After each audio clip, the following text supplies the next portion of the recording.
Hello everyone, this is Shlok, and in today's video we're going to be discussing what is the review of the first slot of day 1 of the NMIMS Stage 2 process, and we are going to be discussing what all is happening in the AI interview and we are also going to be discussing what the competency test is all about, what is the difficulty level of it, and so on. So without further ado, let's get into it. So you reach your designated venue and whatever your assigned time slot is. His was 8 a.m. so he reached his particular venue at 8 a.m.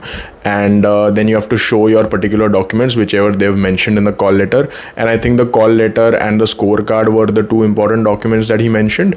After that you have to go to the VIP lounge, and he said that the infrastructure is very good. The VIP lounge actually does feel like a VIP lounge, so that's a great thing about it. And the next part was you get assigned different groups. So I think the group number has already been allotted to you, even for the people who are going in the later slots. So you have already gotten a group number, and then you go to your respective rooms with your particular group, and once you go to that room you get all the different instructions. For example, what is going to be happening today, what is the AI interview going to be like, and basically instructions for the day. And once you've had a chance to read all of that, you get to go to the next stage. You get escorted to the room where the competency assessment is taken. So in the competency assessment, he told me about the paper pattern, something we already had discussed yesterday, which is that there is verbal ability, which has 9 questions. There is mental ability, which has 6 questions, and managerial ability has 5 questions. So coming on to, first of all, the verbal ability exam, what was there in the verbal ability? The first thing he told me was there was one RC with 3 questions. So out of 9 questions, 3 questions are done that way. Once those 3 questions are done, there were para summaries, 3 para summaries, and there were 3 para completion questions. After that, so that gives you a gist of what the verbal ability section is going to be about. First thing is RC, second thing is para completion, and third thing is para summary. So pretty similar to what we've already been ready for in the CAT 2024. After that, mental ability mein there are 6 questions. The first question was, I think, a strengthen weaken sort of a question. Then he had a course of action question, and finally he had a DI set or an LR set, something that was very similar to what we have already seen in the mock competency assessment. So a set similar to that is what was seen in the mental ability section, and this section had and this DI set had 4 questions. So that is how we make up the overall 6 questions of the second section, which is mental ability.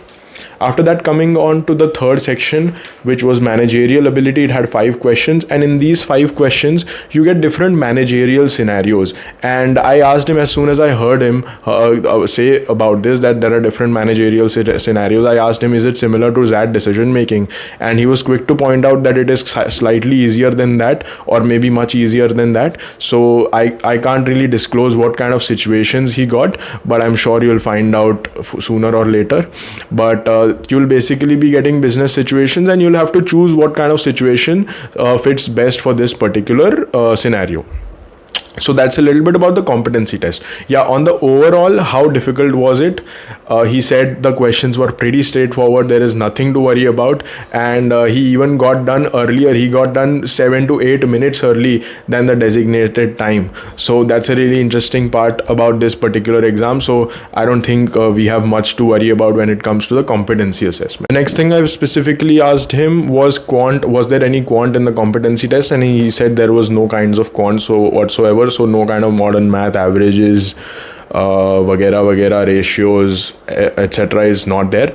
After that, we come on to the next section. So he said after the competency test, there is a 45-minute or a 30-minute tea break, or at least there is some kind of a tea break. So you get a little bit of a breather. After that, you go to the next section where a group of 3 people each are taken to a room for not 3 people together, but 3 people are separated from the main group, and then one by one, each one of them goes into the AI interview room.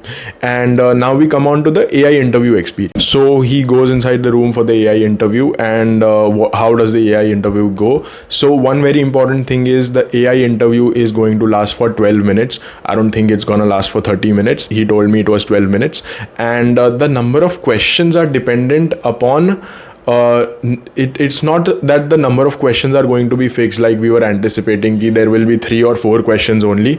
The number of questions instead depend upon how long or short your answers are. For example, if the AI system asks you one question and you keep on explaining that answer for 12 minutes on that particular question, you get asked only one question. But instead, if you give a one-liner answer for each and every question, you might as well be asked 12 or 15 questions. So no matter what happens, your overall interview is going to be 12 minutes, and it is going to be dependent on how long your answers are. So that is one very critical aspect. Coming on to the next thing, what kind of questions was he asked? So he told me that the questions are going to be very SOP focused. So whatever you've written in your SOPs, the questions are going to revolve around that.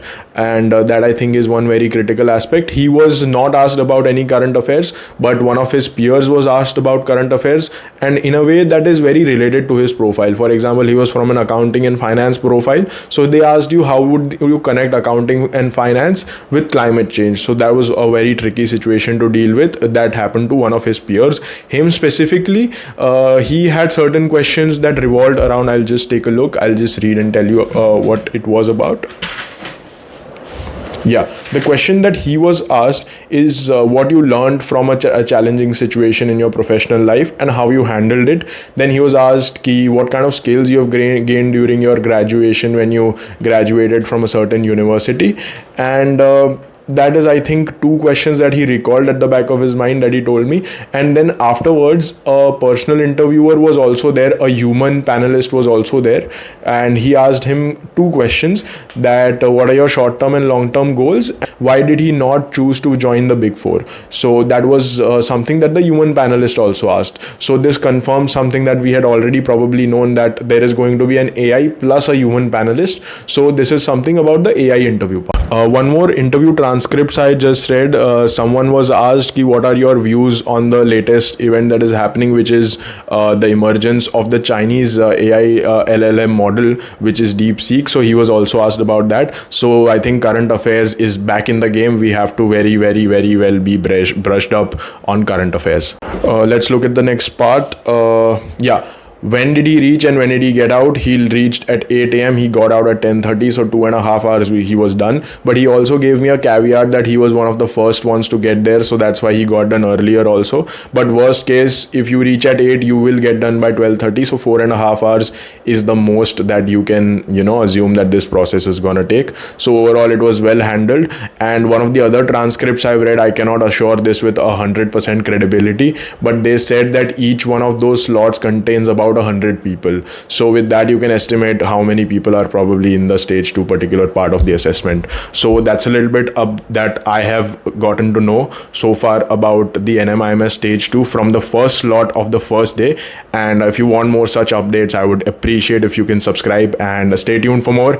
And bye bye.